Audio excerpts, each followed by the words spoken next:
Hey guys, Reloaded Dude here.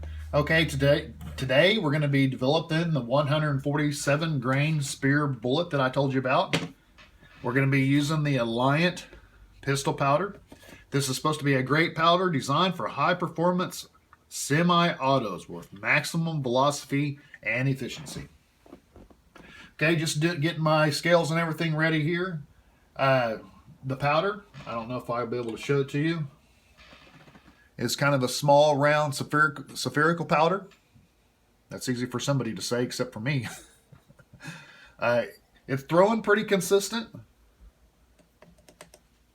So, can't wait to give it a try. When you put it in your pan, it stays pretty clumped up. Put it back to where on the scale. All right, in the book here, it says it doesn't have a lot of discrepancy in the charges. You can only use from 4.5 to 5.0. So it's going to be just a quick little powder throw with the 147 grain bullet. Okay, and we're going to be using the same Lapua cases that we had started out. We have everything set up and ready to go. So we're going to move the power pistol back. We got everything zeroed out. The first charge we're going to try is at 4.9 grains. I don't necessarily like going to the highest on the maximum charge rate, and I don't necessarily use the lowest, but today we're going to use the lowest, and the reason why is because I shoot competition, as everybody probably knows at this point, and I have to meet power factors. Well, here's a 147 grain Winchester, which we've done a review on. Here's the 147 grain American Eagle, which I will be doing a review on. Stay tuned. And then my old standby that I use a lot of times is the 115 grain Blazer brass. The Blazer gives me a 129.3 power factor, and the American Eagle gives me a 147 power factor. Okay, so the Winchester being at, let's say, at 140, is a little higher than what I want. In the competitions we shoot, for shooting minor power factor, you have to have 125. So 147 and 125, that's a significant difference in your power factor. The American Eagle shoots at a 147, which is a whole lot higher than the 140. So, I mean, that's 7 power factor higher. You're almost getting into the major power factor. To shoot major, you need 165. Okay, so 125 is minor, and that's what we're developing the load for. The Blazer brass comes in at 129 power factor. For me, 129 power factor is exactly what I'm looking for when I'm developing a load. You know, I like mine to be from 129 to 131, 132 starting to get a little high, 128 is starting to get a little low. And the reason why, because you get different velocities on different chronographs. And so to make sure that I know that I'm in range, because if you don't have it in range, you'll get disqualified, then I try to shoot for around the 130 mark. And the Blazer brass comes right in that. Okay, but I'm really wanting to develop a 147 grain load still with the minor power factor. And the reason why is because the less recoil you have on your firearm, the more manageable it is. And that's why I've been on this quest for the perfect 147 grain bullet. Okay, but in the manual here, 4.5 grains comes in at 872 velocity. Okay, that velocity right there with the 147 grain bullet meets my power factor. So even the minimum charge meets my power factor. The maximum charge is way over. So let's calculate that. Let's get our trusty iPhone here. All right. So with a 147 grain bullet, with their velocity, it's a 975. That's 143 power factor. So it's basically right in the middle of the Winchester and the American Eagle. All right, so we don't necessarily have to go that high because, like I said, all I'm looking for is 125 to beat. I really want my loads to be around 130. But at the minimum charge here at at 872 times 147, we get a power factor of 128.8. So even the minimum charge here beats power factor by 3. I told you I'd accept 128, but I prefer 129 or better. So even when we throw the minimum power, the minimum load, which is 5.4 grains, and the 147 grain bullet, we're going to meet our power factor. Okay, there's no other data here in between these, so we would have to have a chronograph to figure these up. But we know if we throw a little bit above the minor and a little bit below the major, we're going to be semi in range of where we need to be. But I'm going to say 4.5 is going to be our minimum starting charge. I think 4.7 would, I wish we had the data. I wish I had a chronograph. I was going to purchase one, but that got put on the back burner. But the 4.5 and the 4.7 are going to be in the range that we're looking for. Okay, right now we got everything set up. It's basically on 4.8. So 4.8 is we're going to start this load. All right, I've already got the Lapua brass primed. These are primed with the Federal match grade primers. This is going to be a match grade round, so I went ahead and had these primed up. Okay, so now we have our high charge thrown. We're going to throw our high charge at 4.8, 4.9, depending on whether it's the beam scale or the electronic scale. There's a grain discrepancy in the two. But we're going to call that our high charge. Okay, and it says the overall Kth length should be at 1.130. So we're going to back out our bullet seating die, micrometer. The neat thing is, I don't know if we can see this. My cameraman might have to direct me a little bit. I don't know. Let's catch it. The Speer bullet is the same size. Now, if you have to take the head off, but it's the same size as the case. That's pretty unique right there. So I just thought I'd show you all that. All right, so we got our bullet. Putting it in. And we're seating it. On our first test, we are at 1148, so we're about 18 over. So I'm going to adjust it, get everything ready, and go ahead and seat the next 4. Okay, we got our bullet now at 1.130. I've already, during the break, I've adjusted the powder. Both scales are now throwing the 4.5, which is the minimum charge, which is going to give us the 128. And let's do a little research here on this.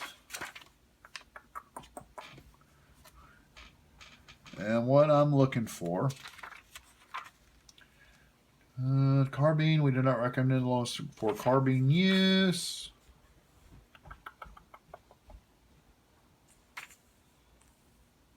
What I'm trying to look here is what kind of handgun they shot it out of. That makes a difference. So that's what we're trying. Okay, here we go. It was shot out of. It uses CCI primers. Okay, the test gun was a Smith & Wesson M5906 with a 4-inch barrel. So with that M59 with the 4-inch barrel on the 147 grain bullet, they are throwing a 872 velocity with the 4.5, which, like I said, is the 128 power factor. My particular gun that this will be shot in competition has a 6-inch barrel. So the longer barrel is going to increase the velocity. So what I'm saying is that the 4.5 grains with the 147 grain bullet, which is now what everything is throwing on here, I should be able to hit power factor easily, because with the longer barrel, it'll increase my velocity. So if it's a 128 power factor with the 4.5 grains out of a 4-inch gun, the same 4.5 grains in my gun probably should bring that to about 800, and I'm going to say 885. So we're just going to add a little bit. So 885 is where we want to be. So this should be the load. If developed, if it comes out of the firearm with a great grouping, this should be the powder, bullet, primer combination that'll work in my gun. Earlier when I was saying my other video where I say it's real hard for me to develop a 147 grain bullet, it's not hard to develop a 147 grain bullet. The problem is meeting all the criteria that I have to meet. But right now we have them all set at 1.130. Our low power charge is the 4.5, and it's consistent on both scales, which is highly unusual. Okay, so we have our high one at a 4.8, 4.9. We got our low one now set exactly at the 4.5. I'm going to go ahead and get these powder and these bullets. I'm going to go ahead and get them seated, and then we'll either test them. I mean, crimping's simple. Well, you all seen me dialing my crimp die before, so I think I'm just going to go ahead and throw the powder, go ahead and seat the bullets, go ahead and crimp them, and the next time you see me, we'll be out on the range. Okay, we're out at the range. What I have loaded up here is some test ammo. My sights were off on the last shooting. The reason why is the screws came out, so I went ahead and adjusted those screws. So we're going to do just like a little test to make sure that we have it all back on target.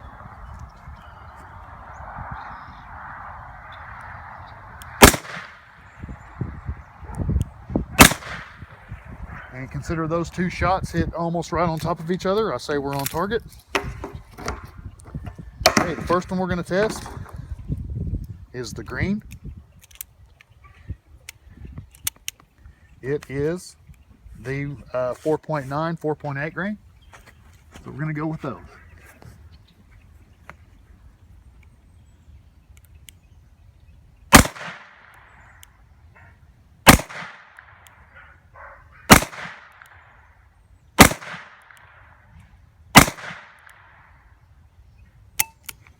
Okay, first 5 shots.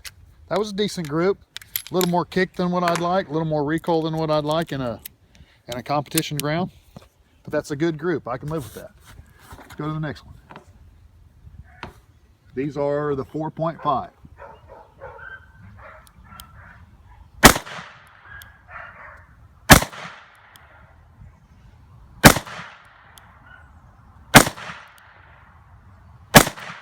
Wow. Wow. Okay, they're their shot. We're gonna go in the house to talk about it. Okay, we're back in the house.